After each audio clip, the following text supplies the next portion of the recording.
बहुत समय पहले की बात है। एक महान सम्राट हुआ करते थे, पराक्रमी, बुद्धिमान और प्रजापालक। उनके 3 रानियां थीं, लेकिन तीसरी रानी उनकी सबसे प्रिय थी। राजा और तीसरी रानी का रिश्ता बहुत ही खास और प्रेमपूर्ण था।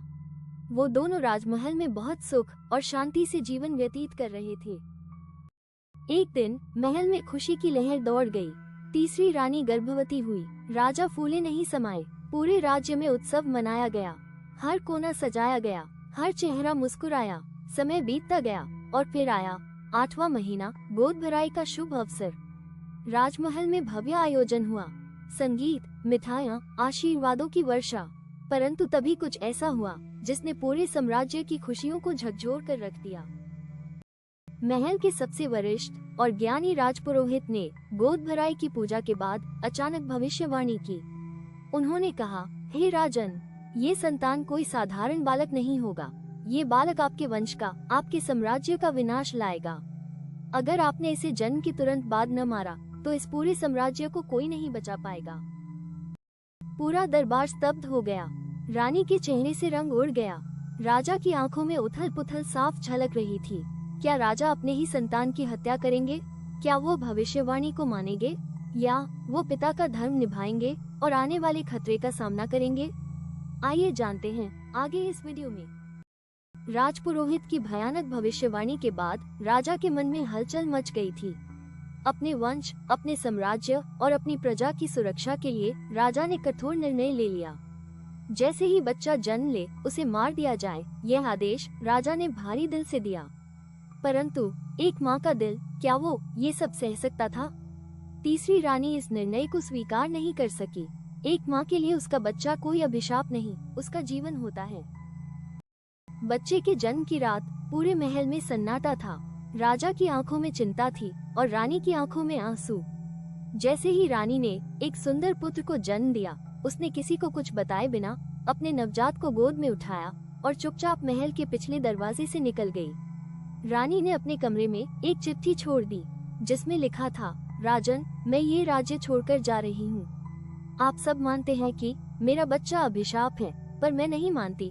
वो मेरा बेटा है, मेरा कलेजे का टुकड़ा। एक माँ होने के नाते मैं अपने बच्चे को किसी भी कीमत पर बचाऊंगी।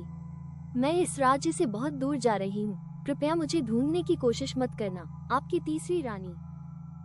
राजा ने वो पत्र पढ़ा और कुछ पल के लिए बिल्कुल मौन हो गए। उसके हाथ कांप गए, आंखों में नमी आ गई।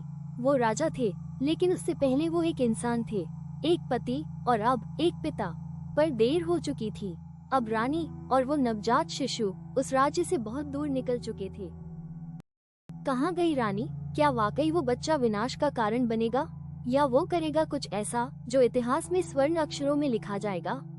चलिए जानने के लिए वीडियो में आगे बढ़ते हैं। राजा मजबूर थे। एक तरफ एक पिता का दिल था, तो दूसरी तरफ पूरे साम्राज्य की सुरक्षा की जिम्मेदारी। राजा जानते थे कि एक कठोर फैसला लेना ही पड़ेगा, और उन्होंने वही किया। उधर तीसरी रानी गहरे जंगलों से घिरे एक छोटे से गांव में रहने लगी।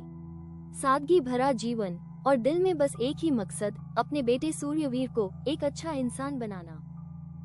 रानी ने उसे हर अच्छी शिक्षा दी, धर्म, नीति, प्रेम, सहानुभूति, हर वो गुण जो एक राजा में होने चाहिए। पर शायद अभिशाप से भाग पाना इतना आसान नहीं था।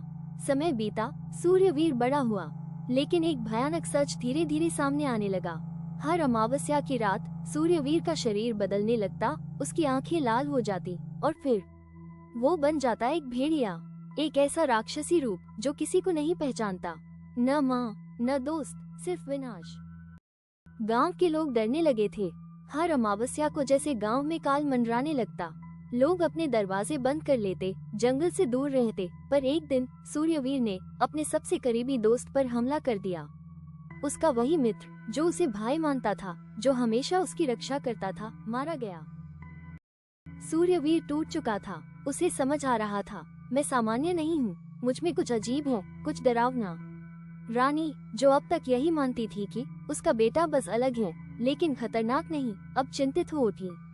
क्या राजपुरोहित की भविष्यवाणी सच थी? और फिर एक अमावस्या की रात सूर्यवीर की मां ने अपने ही बेटे को अपनी आंखों के सामने बदलते हुए देखा। उसके शरीर पर बाल उगने लगे, उसकी रीढ़ टेढ़ी होने लगी, पंजे, दांत और फिर उसकी चीख एक भेड़िए की दहाड़ में बदल गई। रानी की आंखें नम हो गईं। हे ईश्वर, ये क्या हो गया मेरे बेटे को? लेकिन उस रात कुछ और भी हुआ। भेड़िए की तरह बदल चुका सूर्यवीर अपनी माँ के सामने आ खड़ा हुआ, मगर उसने अपनी माँ पर हमला नहीं किया। वो कांप रहा था और रो भी रहा था। उसके अंदर कहीं एक इंसान अभी भी जिंदा था। रानी ने उसका चेहरा थामा और कहा, तू शापित नहीं है मेरे लाल, तू शक्ति है, पर तुझे खुद को समझना होगा। अब सवाल ये है, क्या सूर्यवीर खुद के अंदर की इस दानवी शक्ति को समझ पाएगा?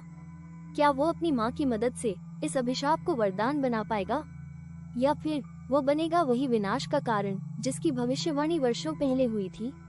जानने के लिए जुड़े रहिए हमारे चैनल रैपिड एक्सप्लोरर पर। अभी खुलेंगे और भी रहस्य। उस अमावस्या की रात ने सब कुछ बदल दिया। जब सूर्यवीर की माँ ने उसे अपनी आंखों के सामने एक भेड़िए में बदलते देखा, फिर भी उसकी आंखों में आंसू और दिल में दर्द देखकर रानी को यकीन हो गया, उसका बेटा राक्षस नहीं है, बल्कि एक अभागा योद्धा है जो खुद से जूझ रहा है। सुबह होते ही रानी ने निर्णय लिया, अब और नहीं छुपा जाएगा। अब सूर्यवीर को उसकी सच्चाई जाननी होगी। रानी ने उसे सारी बात बताई, राजपुरोहित की भविष्यवाणी, राजा का फैसला और कैसे वो उसे बचाकर उस गांव तक ले आई। सूर्यवीर का दिल टूट गया, लेकिन अब वो भागने वाला नहीं था। माँ, अगर मैं ही अपने वंश का विनाश हूँ, तो मुझे खुद को खत्म करना होगा या खुद को बदलना होगा। उसने प्रण लिया, वो जंगलों, पहाड़ों, ऋषियों और तांत्रिकों की खोज करेगा जो उसे इस अभिशाप से मुक्ति दिला सके। और यहीं से शुरू हुई सूर्यवीर की आध्यात्मिक यात्रा। वो सबसे पहले पहुंचा गंधमादन पर्वत, जहां एक प्राचीन ऋषि त्रिगुणातीत तपस्या में लीन थे। सूर्यवीर ने उनके चरणों में गिरकर कहा, हे मुनिव, मुझे बताइए, क्या मेरे भीतर का यह अंधकार मुझसे अलग हो सकता है? ऋषि ने ध्यान लगाया और फिर धीरे से बोले, तू केवल शापित नहीं है पुत्र, तेरे भीतर दो आत्माएं हैं, एक इंसान की और एक रौद्र आत्मा की। परंतु हर अमावस्या को तेरी चेतना कमजोर हो जाती है और रौद्र आत्मा हावी हो जाती है। पर यदि तू सच्चा तप करे तो तू खुद को नियंत्रित कर सकता है। ऋषि ने उसे एक विशेष साधना दी, त्रिकाल मंत्र, जो केवल वही जप सकता था जिसके भीतर पशु भी था और पावन भी। पर उन्होंने चेतावनी भी दी, हर बार साधना के दौरान तुझे अपने डर, गुस्से और लालच का सामना करना होगा। अब सूर्यवीर एक नई यात्रा पर था, स्वयं को जीतने की यात्रा पर। क्या सूर्यवीर इस साधना में सफल होगा? क्या वो अपनी दानवी शक्ति को नियंत्रित कर पाएगा, या साधना के दौरान वो खुद ही खुद का सबसे बड़ा दुश्मन बन जाएगा?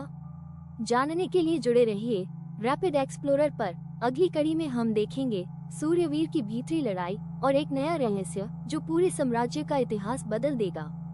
चैनल पर नए हैं तो सब्सक्राइब जरूर कर ले। मिलते हैं कहानी के अगले भाग में। धन्यवाद।